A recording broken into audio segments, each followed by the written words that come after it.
Hello movie lovers, welcome back to sin explorers. Janata garage తర్వాత కొరటాల శివ ఎన్టీఆర్ కాంప్లో వచ్చిన latest movie Devara.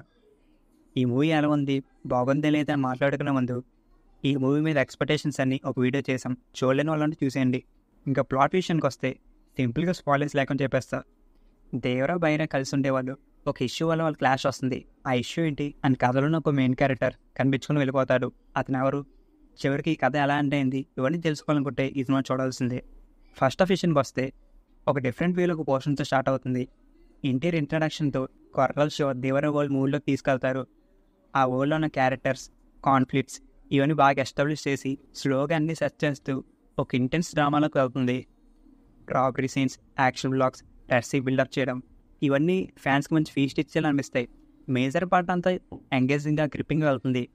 అక్కడక్కడ కొంచెం స్లో అయినా pre interval to inter block అయితే కొరటాలు మాస్ చూపించారని చెప్పొచ్చు. ఓవరాల్గా ఫస్ట్ హాఫ్ ఇట్స్ గుడ్. ఇంకా సెకండ్ హాఫ్ విషయానికి వస్తే స్టోరీలో ఇంకో పోర్షన్ ఓపెన్ అవుతుంది. ఈ సెకండ్ హాఫ్ మొత్తం ఎన్టీఆర్, అనిరుద్ధే డ్యూటీ చేశారు. ఫస్ట్ హాఫ్లో ఉన్న మొమెంటం అయితే సెకండ్ హాఫ్లో అలా తగ్గిపోతుంది. షార్క్ సీక్వెన్స్, ఆయుధ పూజ ఈ సెకండ్ హాఫ్లో సేమ్ అని చెప్పొచ్చు. ప్రిడిక్టబుల్గా అయిపోయినా పర్లేదు. ఇంట్రెస్టింగ్గా సీన్స్ వెళ్తాయి అనుకుంటే అబ్బే సీన్స్ అంత ఇంట్రెస్టింగ్గా అనిపించవు. కానీ స్క్రీన్ మీద మాత్రం అలా వెళ్ళిపోతూ ఉంటాయి. అవి సీన్స్ కన్నా ఏదో కొంచెం ట్రాక్ చేశారనిపించింది. ఈ దేవరా వరల్డ్లో చాలా క్యారెక్టర్స్ ఉంటాయి, కానీ ఏవి పెద్దగా యూటిలైజ్ చేసుకోలేదు. నరేషన్ పక్కన పెడితే ఎగ్జిక్యూషన్ అయితే దారి తప్పిస్తుంది. ఇంకా క్లైమాక్స్ అయితే బాహుబలి ఇంపాక్ట్ ఇస్తుందని డిఓపి రత్నవేలు చెప్పారు, కానీ అదే చూస్తామని అనుకోలేదు. సినిమా చేసిన వాళ్ళకి ఈ పాయింట్ బాగా అర్థం అవుతుంది. టెక్నికాలిటీస్ విషయానికి వస్తే production values are good. Production design, art work excellent అని చెప్పాలి. సినిమాటోగ్రఫీ కూడా అంతే బాగుంది. ఫస్ట్ నుంచి ఆ వరల్డ్లోకి తీసుకెళ్ళిపోయింది. ఇంకా music by Anirudh Ravichander standard అని చెప్పాలి. కొన్ని సీన్స్లో డౌన్ అయినా చాలా పోర్షన్స్లో మేజర్గా వర్కౌట్ అయింది. ఇంకా writer and director Koratala Shiva తన ప్రీవియస్ ఫిల్మ్ ఆశ్చర్యకన్నా బెటర్ ప్రోడక్ట్తో వచ్చారు. కానీ టెంప్లెట్ స్టోరీతో స్టిక్ అయ్యి ఎమోషనల్ హైస్ ఇచ్చామని చాలా ఇంటర్వ్యూస్లో చెప్పారు, కానీ ఎమోషన్స్ అయితే అంతలా వర్కౌట్ అవ్వలేదు. ఒక హై పాయింట్ అయితే నాకు ఇంటర్వల్ బ్యాంగ్ ఒకటే అనిపించింది. పర్ఫార్మెన్సెస్ చూస్తే ఎన్టీఆర్, దేవరన్, వారా క్యారెక్టర్స్లో చాలా బాగా చేశారు. ఇంకా వీడియోలో ముందు ప్రొసీడ్ అయ్యేందుకు మీకు స్క్రీన్ మీద చూపించిన టాపిక్స్ మీద మీ వీడియోస్ చేస్తున్నాం. అలాగే ఇంట్రెస్టింగ్ మూవీ అప్డేట్స్ షార్ట్స్లో అప్లోడ్ చేస్తాం.